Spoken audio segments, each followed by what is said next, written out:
नमस्कार, सार्थक न्यूज के इस बुलेटिन में आपका स्वागत है। मैं हूं आपके साथ जुनेद और सबसे पहले न्यूज हेडलाइंस। महात्मा गांधी की पुण्यतिथि आज, राष्ट्रपति और प्रधानमंत्री मोदी ने राजघाट जाकर दी श्रद्धांजलि।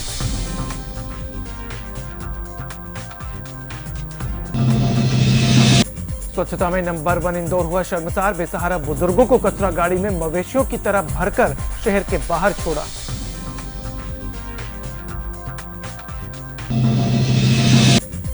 सीएम शिवराज ने इंदौर में भिखारियों के साथ दुर्व्यवहार पर जताई नाराजगी।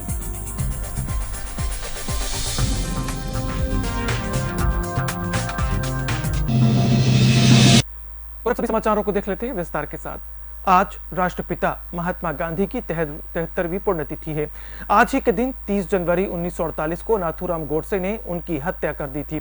राष्ट्रपति रामनाथ कोविंद और प्रधानमंत्री नरेंद्र मोदी ने इस मौके पर बापू को विनम्र श्रद्धांजलि दी। पीएम मोदी ने कहा कि उनके आदर्श लाखों लोगों को प्रेरित करते रहते हैं, जबकि राष्ट्रपति ने लोगों से उनके सत्य और प्रेम के मार्ग पर चलने की अपील की। इस मौके पर राष्ट्रपति रामनाथ कोविंद ने कहा कि आज राष्ट्रपिता महात्मा गांधी के अमर बलिदान के दिन कृतज्ञ राष्ट्र की ओर से उनकी पुण्य स्मृति को मैं नमन करता हूं। शांति, अहिंसा, सादगी, साधनों की पवित्रता और विनम्रता के उनके आदर्शों का हमें पालन करना चाहिए।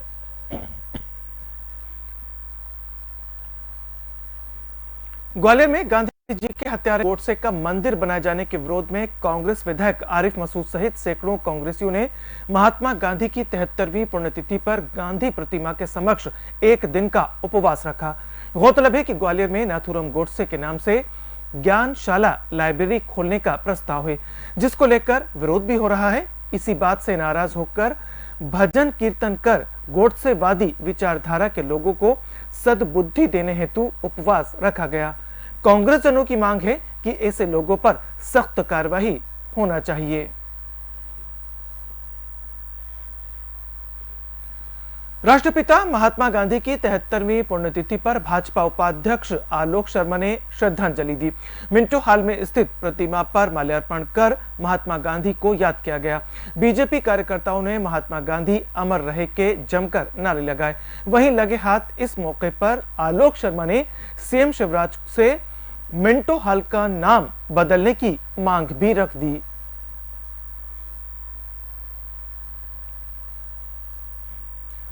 स्वच्छता रैंकिंग में लगातार 4 बार नंबर 1 रहे इंदौर में एक शर्मसार करने वाली तस्वीर सामने आई है। नगर निगम के कर्मचारी बूढ़े भिखारियों को एक अतिक्रमण गाड़ी में मवेशियों की तरह भरकर शहर के बाहर छोड़ा। लोगों ने कर्मचारियों की इस हरकत का विरोध किया तो उन्होंने बुजुर्गों को वापस गाड़ी में बैठाया। कर्मचारी बुजुर्ग भिखारियों को इंदौर देवास सीमा पर शिप्रा नदी के पास छोड़कर जा रहे थे। कई बुजुर्ग तो चल फिर भी नहीं सकते थे। जब वहां मौजूद लोगों ने इस अमानवीय हरकत का विरोध किया तो कर्मचारी घबरा गए। जब ये खबर सुर्खियों में आई तो निगम कमिश्नर प्रतिभा पाल ने रैन बसेरा के 2 कर्मियों को बर्खास्त कर दिया। और इधर फिल्म अभिनेता सोनू सूद ने भी इंदौर में हुई गरीब बुजुर्गों के साथ घटना को लेकर नाराजगी दिखाई है। उन्होंने प्रतिक्रिया देते हुए कहा कि मैं इंदौरी बुजुर्गों की मदद करना चाहता हूं। साथ ही इंदौर वासियों से कहा कि बुजुर्गों की हर संभव मदद की जाए। नमस्कार, मैं अपने सभी इंदौर वासियों से, भाई बहनों से गुजारिश करूंगा कि मैंने कल एक न्यूज़ देखा था जहां पर बुजुर्गों को शहर की सीमा से बाहर रखने के लिए एक प्रयत्न किया गया। तो मैं आप सबसे यही कहूँगा कि मैं और आप, हम लोग मिलकर इन्हें छत देने की एक कोशिश करनी चाहिए। मैं इन्हें इनका हक दिलाना चाहता हूँ, इन्हें इनके सर पे वो छत दिलाना चाहता हूँ और उनके खाने पीने का प्रबंध, उनका ध्यान रखने का प्रबंध करने की कोशिश करना चाहता हूँ। लेकिन ये आपके साथ के बिना बड़ा मुश्किल है और मैं कोशिश करूँगा कि इन्हें इनका हक मिल पाए, इन्हें इनके सर की छत मिल पाए। और जितने बच्चे अपने माँ बाप को अलग छोड़ देते हैं उनके लिए एक सीख होनी चाहिए कि आप अपने माँ बाप को अपने साथ रखें, उनका ध्यान रखें। और आइए हम मिलकर इंदौर वासी और आप, हम लोग सब एक ऐसा एग्जाम्पल सेट करें ताकि दोबारा कभी भी ये बड़े बुजुर्ग जो हैं वो कभी भी अकेला महसूस ना करें। मैं आपके साथ हूँ। आइए पूरे देश के लिए एक एग्जाम्पल सेट करते हैं। धन्यवाद। पूरे देश में राम मंदिर निर्माण को लेकर धन संग्रह किया जा रहा है। प्रदेश में भी हर शहर में भाजपा भी एक टोली गठित कर राम मंदिर के लिए दान मांग रही है। इसी के चलते प्रदेश के खुरई में भी राम मंदिर निर्माण निधि समर्पण अभियान को लेकर नगरीय एवं आवास मंत्री भूपेंद्र सिंह ने आम जनता के साथ बैठक की।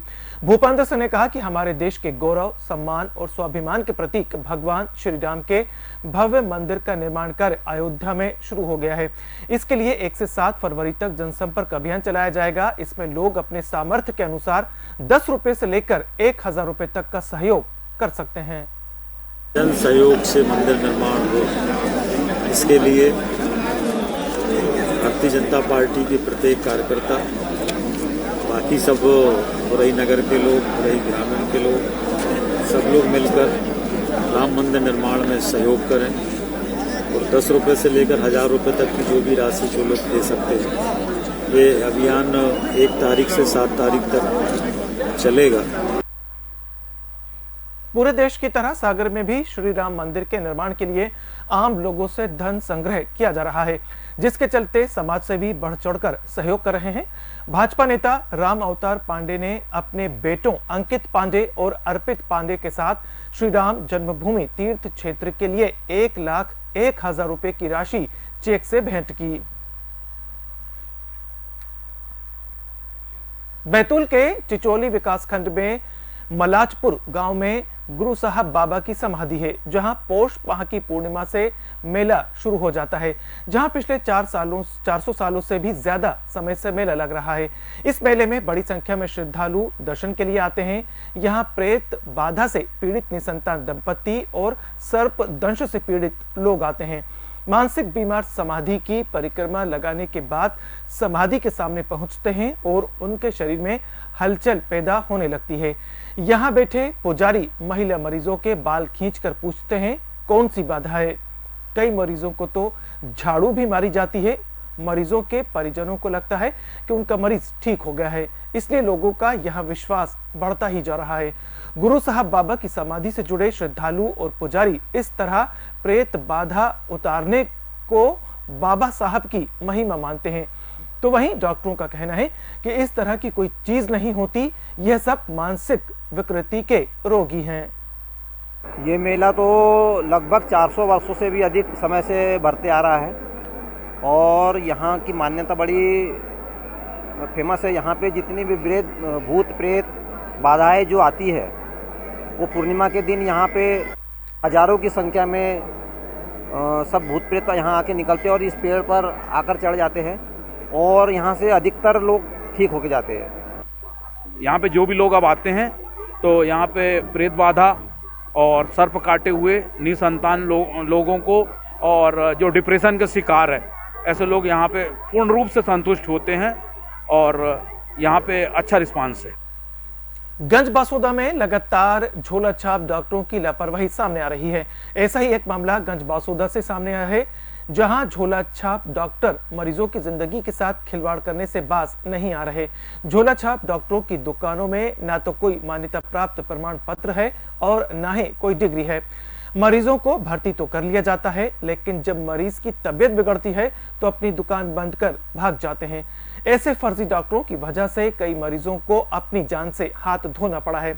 ऐसे ही एक डॉक्टर ने नन्ही बच्ची की जिंदगी के साथ खिलवाड़ किया और बच्ची का इलाज सिर्फ इंजेक्शन और दवाई गोली तक ही सीमित रखा।